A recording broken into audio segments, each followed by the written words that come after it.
If you have a good pediatrician, one of the things I want new parents to know is they will always remember what it was like to not know the things they know now and share them with you. That's true. That's true. And I think a lot of people are afraid to call their pediatricians, but clearly in that newborn phase, it seems like... You know, never is it more true that there's no such thing as a stupid question. In the newborn period, I tell people, if you think that there's a problem, I may tell you it's nothing, but you call. You call your pediatrician to make sure you know.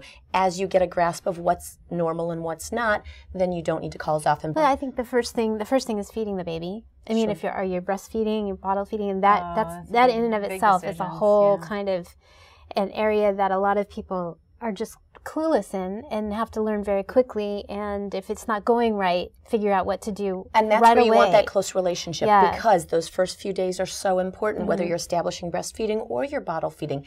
One of the things where I think, you know, parents all talk about pee and poop, but peeing and pooping actually plays into that whole feeding part, in that if the systems are working right and the baby's getting enough to drink, then you now have pee and poop to show for it. But when you do that, then you also have to get into the practical side of diapering. You have to understand whether or not a baby's constipated. And those are the things where you really kind of... experience before I had my first, I'm sitting there watching him in his car seat, he's asleep, but he looked like he's really struggling. And I went to a class where the pediatrician was like, yeah, most of us don't witness other people going.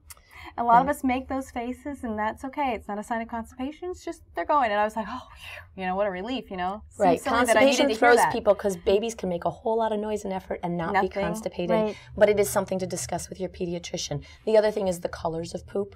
They change colors over time. But you're not changing what you feed them, so it's really bizarre. And then, you know, even just the simple act of changing the diaper, where you need to know how often do you change it? Do you have to diaper over the umbilical cord? Or do you? And everybody gets freaked out by the umbilical cord. You know, for anybody who's had kids a while ago, I mean, the changes in diapers where you've got the cutout for the umbilical cord, so it doesn't rub against it before. I just mine. Did you? And now you don't have to. I just folded mine down. Yeah, I folded it down too. So those sorts of things are very important to know. And then also keeping tabs on how often they go. Same thing with pee. There are now diapers that have the little strips that show you in the diaper when the diaper's wet, so you know your baby peed, even in those first few days when there's not a lot.